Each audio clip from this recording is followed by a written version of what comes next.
first is an exercise we call the dead bug.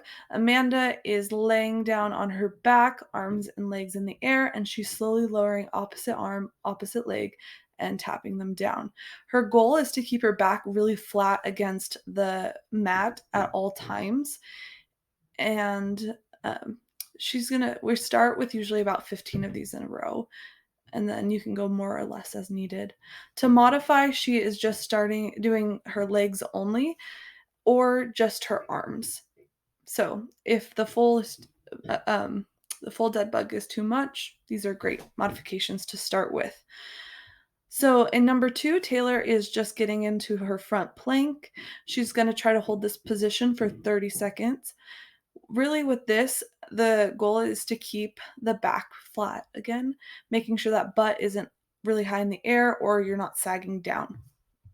A way to modify is to go onto your knees, just like she's showing. And you do a front plank, but we also suggest doing side planks. It gets a little bit different area of the core. And a way to modify a side plank is, again, onto your knees. Holding each of these positions for 30 seconds, and when you're doing side planks, making sure to do both sides. So the third exercise is just marching. This really will work on some hip stability as well as some core strength. Grabbing your baby or a jerry can of water or something that adds some weight is a great way to make it harder. And then to make it even harder, you can lay on your back, feet under you, bringing that butt up, and then marching in place while you're on your back. Start with 20, see how that feels. You can always do more or less of any of these exercises as it feels right. So then for 4, it's just lifting and carrying things. So grab some jerry cans, fill them with water, more or less water depending on how much weight you want, and then practice holding them, carrying them. You can try just holding them on one side and carrying them. That'll work the other side more. Practice lifting them in front of you or to the side. Really, while you're standing or walking and then using your arms like this, it's really going to force those abs to hold you up and practice stabilizing you. So the first one is just a squat. So feet shoulder width apart, and Taylor is just bending her knees and hips as if she was trying to sit back into a chair. She's about to show you holding the baby while doing it, just a way to increase that resistance. And this is a way to make it easier. So getting a chair and actually sitting down or tapping the chair, make sure that it makes it a little bit easier.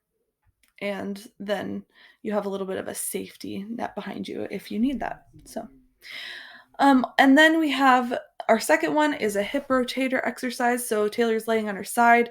This is the easier version where her feet are together and then her top knee is going up towards the sky and back down. To make it harder, now she's on her hands and her knees and still rotating out one leg at a time, trying to keep her back as flat as possible. That rotation is all coming from the hip and not her back.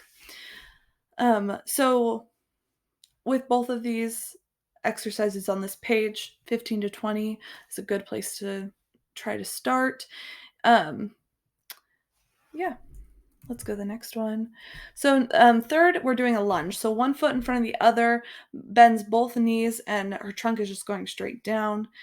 To make it harder, you can do walking lunges. So taking a step either forward or back and just walking while you do it. It makes it a lot harder.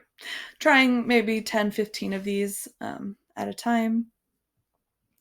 And then for the last one, we're going to do some single leg activities because this is really going to work on that stability in the hips. And so Taylor's showing us now just a single leg stance, making sure that she's not hooking that back leg. And now she is using one finger on a chair just to help with a little balance, which is totally fine if that's where she's at. Trying for 30 seconds on each leg. Now she's standing on a step with one leg and tapping down to the floor with the other leg. This is increasing the challenge by a lot, but it's a really good thing to work towards.